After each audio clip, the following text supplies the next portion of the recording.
আসসালামু আলাইকুম, বিসমিল্লাহির রহমানির রহিম। আল্লাহর অশেষ রহমতে আমরা এই করোনা কবলিত মানুষের জন্য সবার দৃষ্টিভঙ্গি জানিয়ে নিই।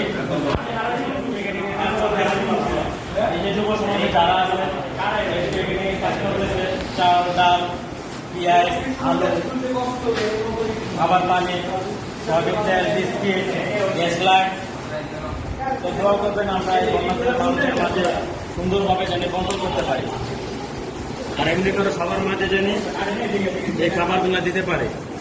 আর এখানে যারা আছে সবাই খুব পরিশ্রম করতেছে অনেকদিন ধরে। তারপরে আমরা কালকে বুধবার মন্ত্রীর উদ্দেশ্যে রওনা দিব, আর সুন্দরভাবে মানুষের কাছে যদি দিতে পারি দোয়া করেন।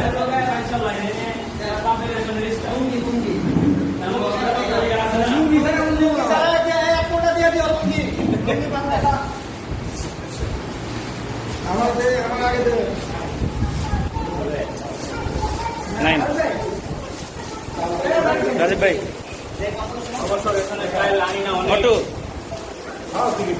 শাহজান